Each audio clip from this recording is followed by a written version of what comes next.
ಗುರುಭ್ಯೋ ನಮಃ.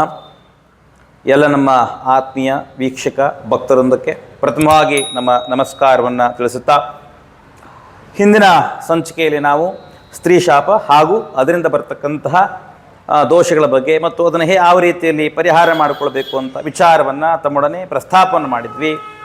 ನಂತರದಲ್ಲೇ ಇವತ್ತಿನ ಒಂದು ವಿಚಾರ ಏನಪ್ಪ ಅಂದರೆ, ನಾವಿವತ್ತು ಭೂದೋಷದ ಬಗ್ಗೆ ತಿಳಿಸ್ಕೊಡ್ತಾ ಇದ್ದೀವಿ. ಭೂಮಿಯಲ್ಲಿ ಹಲವಾರು ರೀತಿಯಾದಂಥ ಭೂಮಿಗಳಿವೆ. ತಮಗೆಲ್ಲ ಗೊತ್ತಿರೋ ಹಾಗೆ ಗಂಧರ್ವ ಭೂಮಿ, ದೇವಭೂಮಿ, ನಾಗಭೂಮಿ, ಪಿಶಾಚ ಭೂಮಿ, ಪ್ರೇತ ಅಥವಾ ರಾಕ್ಷಸ ಭೂಮಿ ಅಂತ ಕರಿತೇವೆ.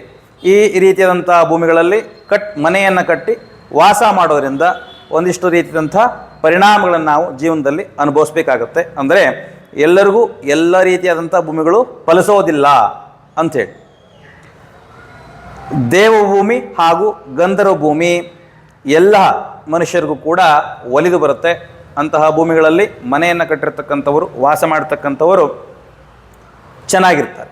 ಇನ್ನು ನಾಗಭೂಮಿ ಆಗಿರ್ಬೋದು ಅಥವಾ ಪ್ರೇತ, ಪಿಶಾಚ ಭೂಮಿ ಅಥವಾ ಸ್ಮಶಾನ ಭೂಮಿ ಅಂತ ಏನಿರುತ್ತೆ, ಈ ತರಹ ಭೂಮಿಗಳಲ್ಲಿ ವಾಸ ಮಾಡಬೇಕಾದ್ರೆ ಹಲವಾರು ರೀತಿಯಂಥ ಸಮಸ್ಯೆಗಳನ್ನು ನಾವು ಅನುಭವಿಸ್ಬೇಕಾಗುತ್ತೆ. ಏನೇನು ಈಗ ನಿಮಗೆ ಈ ಒಂದು ಸಂಚಿಕೆಯನ್ನು ನೋಡೋ ಸಂದರ್ಭದಲ್ಲಿ ಗೊತ್ತಾಗುತ್ತೆ, ನಮ್ಮ ಮನೆಯಲ್ಲಿರ್ತಕ್ಕಂಥ ಭೂಮಿ ಯಾವುದು ಅಂತಕ್ಕಂಥದ್ದು ಸ್ವಲ್ಪ ಪ್ರಮಾಣದಲ್ಲಿ ನಮಗೆ ಅರ್ಥವಾಗುತ್ತೆ. ಆ ಭೂಮಿಯನ್ನು ಯಾವುದು ಅಂತ ತಾವು ತಿಳ್ಕೋಬೇಕಾದಲ್ಲಿ ಈ ಒಂದು ಸಂಚಿಕೆಯನ್ನು ಪೂರ್ತಿಯಾಗಿ ನೋಡ್ತಕ್ಕಂಥದ್ದು. ಏನು ಅಂತಂದರೆ, ಈ ನಾಗಭೂಮಿ, ಪ್ರೇತಭೂಮಿ, ರಾಕ್ಷಸ ಭೂಮಿ ಅಂತಕ್ಕಂಥ ಭೂಮಿಗಳಲ್ಲಿ ವಾಸ ಮಾಡ್ತಿರ್ಬೇಕಾದ್ರೆ ಏನೇನು ಸಮಸ್ಯೆಗಳಾಗುತ್ತೆ ಅಂದಾಗ, ಪ್ರಥಮವಾಗಿ ಆಗ್ತಕ್ಕಂಥದ್ದು ಏನು ಕೇಳಿದ್ರೆ, ಮನೆಯಲ್ಲಿ ಸರಿಯಾಗಿ ಮಲಗಿದಾಗ ನಿದ್ದೆ ಬಾರದೇ ಇರತಕ್ಕಂಥದ್ದು, ಕೆಟ್ಟ ಕೆಟ್ಟ ಕನಸುಗಳು ಬೀಳ್ತಕ್ಕಂಥದ್ದು, ಸಡನ್ನಾಗಿ ಒಂದೇ ಸರಿ ಬೆಚ್ಚಿ ಬೀಳ್ತಕ್ಕಂಥದ್ದು, ಉಸಿರಾಟ ಸಮಸ್ಯೆ ಬರ್ತಕ್ಕಂಥದ್ದು ಮಲಗಿರೋ ಸಂದರ್ಭದಲ್ಲಿ. ಆಮೇಲೆ ಎದ್ದ ನಂತರದಲ್ಲಿ ಬೆಳಗಿನ ಜಾವ ಜಾಡ್ಯ, ಸೋಮಾರಿತನ ಅಂತಕ್ಕಂಥದ್ದು ಯಥೇಚ್ಛವಾಗಿರ್ತಕ್ಕಂಥದ್ದು, ಯಾವುದೇ ರೀತಿಯಿಂದ ಕೆಲಸಕ್ಕೆ ಹೋಗಲಿಕ್ಕೆ, ಕೆಲಸವನ್ನು ಮಾಡಲಿಕ್ಕೆ ಏನು ಕೇಳಿದ್ರೆ ಮನಸ್ಸು ಒಗ್ಗೂಡದೇ ಇರತಕ್ಕಂಥದ್ದು, ಇಂತಹ ಪರಿಣಾಮಗಳನ್ನು ಅನುಭವಿಸ್ತಕ್ಕಂಥದ್ದು, ಅಂದ್ಕೊಂಡಿರ್ತಕ್ಕಂಥ ಕೆಲಸಗಳನ್ನು ಅರ್ಧದಲ್ಲೇ ಬಿಡ್ತಕ್ಕಂಥದ್ದು, ಈ ರೀತಿಯ ಪರಿಣಾಮ ಉಂಟಾಗುತ್ತೆ.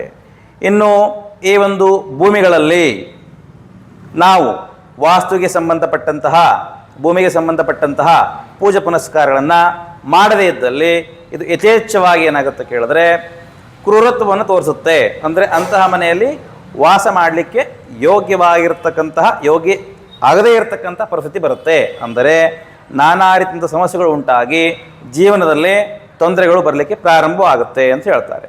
ಈ ಒಂದು ನಾಗಭೂಮಿ ಅಥವಾ ರಾಕ್ಷಸ ಭೂಮಿ ಏನು ಹೇಳ್ತಾರೆ, ಇದು ದಕ್ಷಿಣ ದಿಕ್ಕು ಅಥವಾ ಪಶ್ಚಿಮ ದಿಕ್ಕು, ಈ ದಿಕ್ಕಿನಲ್ಲಿ ಏನಾದ್ರು ನಿಮ್ಮನೆ ಇದ್ದಿದ್ದೇ ನಿಜವಾದರೆ ಆ ಮನೆಯಲ್ಲಿ ವಾಸ ಮಾಡಲಿಕ್ಕೆ ಯಾವ ಕಾರಣಕ್ಕೂ ಸಾಧ್ಯವಿಲ್ಲ. ಯಾಕಾದರೆ ಯಮದಿಕ್ಕು ಮತ್ತು ಮುಳುಗೋ ಬಾಗಿಲು ಇವೆರಡೂ ಕೂಡ ಜೀವನವನ್ನು ಮಾಡಲಿಕ್ಕೆ ಅಷ್ಟು ಅನುಕೂಲಕರವಾದ ದಿಕ್ಕುಗಳಾಗಿ ಬರೋದು. ಇಂತಹ ಜಾಗದಲ್ಲಿ ತಾವಿದ್ದು ಇಂತಹ ದಿಕ್ಕಿನಲ್ಲಿ, ಅಂದರೆ ಪಶ್ಚಿಮ ಹಾಗೂ ದಕ್ಷಿಣ ದಿಕ್ಕಿನಲ್ಲಿ ಈ ಮನೆಗಳಿದ್ದಲ್ಲಿ ತಮಗೆ ತುಂಬ ತೊಂದರೆಗಳು ಉಂಟಾಗ್ತಕ್ಕಂಥದ್ದು ಆಗುತ್ತೆ. ಅಕಸ್ಮಾತ್ ಅದು ದೇವಭೂಮಿ ಅಥವಾ ಗಂಧರ್ವ ಭೂಮಿ ಆಗಿದ್ದು ಪೂರ್ವ ಅಥವಾ ಉತ್ತರ ದಿಕ್ಕಿನಲ್ಲಿ ಈ ಮನೆಗಳಿದ್ದಲ್ಲಿ ತುಂಬ ಅನುಕೂಲವಾಗ್ತಕ್ಕಂಥದ್ದು, ಏಳಿಗೆ ಆಗ್ತಕ್ಕಂಥದ್ದು ಆಗುತ್ತೆ.